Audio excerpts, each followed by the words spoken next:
رمضان كريم يا رب. الله يرزقنا فيه الطمأنينة ويكتب لنا القبول. أهلا فيكم بحلقة جديدة من على سفرة رمضان. اليوم سفرتنا بتجمع بين الحلو والمالح، مع روق سوري هش وقطني، ومع صينية كفتة بالبطاطا بالفرن بطعم غني ولا أطيب. خلونا نبلش مع بعض بطريقة التحضير. على بركة الله، يلا نبدأ. بسم الله. بداية بدنا نجهز عجينة المعروق ونأمن عليها. عندي هون كوب حليب دافي، رح أضيف عليه معلقة كبيرة من السكر، ورح أضيف عليه معلقة صغيرة فانيلا، وظرف خميرة فورية 7 غرامات تقريبا، وكوب من الطحين. رح نحرك كل المكونات مع بعض ونتركها تقريبا 5 دقايق ل10 دقايق، أو ممكن ربع ساعة لحتى تتفاعل الخميرة عنا.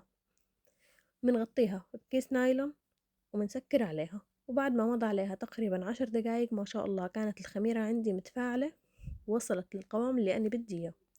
رح أضيف عليها ربع كوب زيت نباتي، ونص كوب سكر، ومعلقة صغيرة باكنج باودر، وكمان نص كوب لبن زبادي.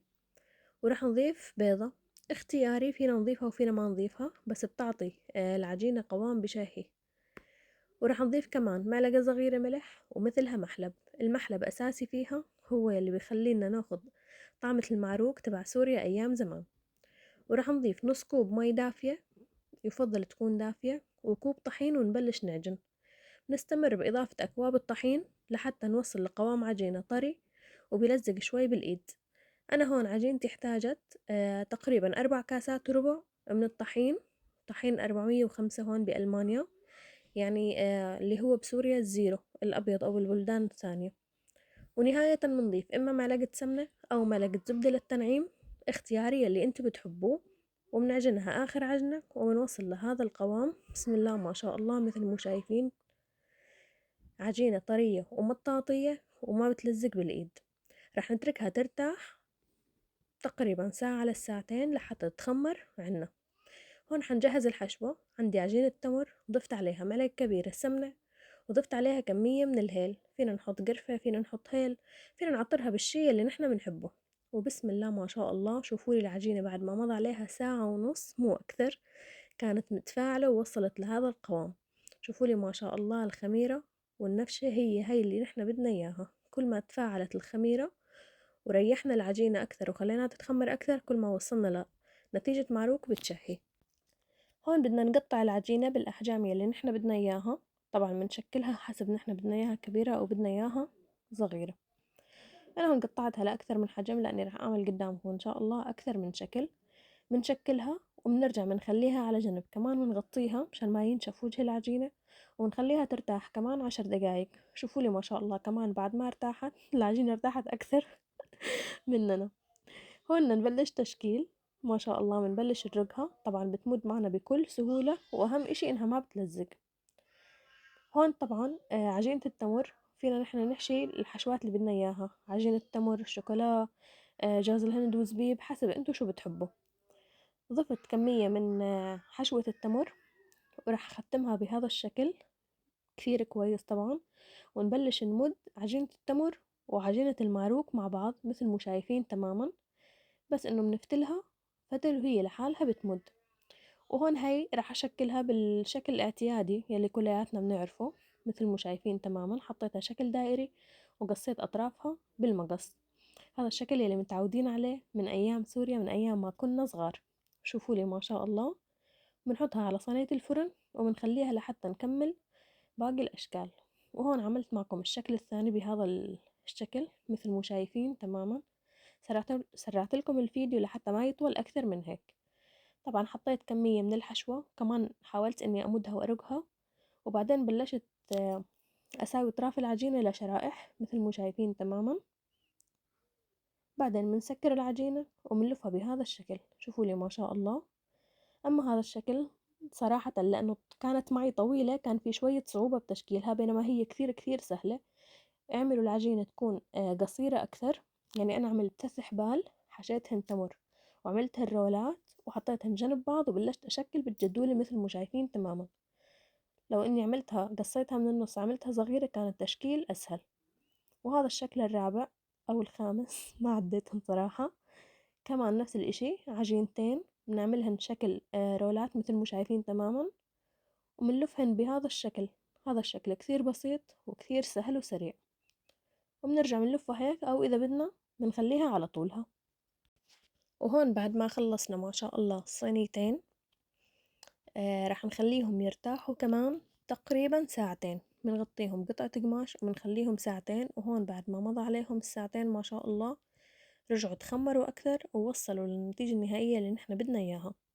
رح ندهن الوجه عنا. أنا هون دهنتهم صراحة بحبة بيض، حطيت عليها فانيلا وحليب سائل، فيكم تدهنوها بحليب ونسكافيه فقط يلي ما بيحب يحط بيض.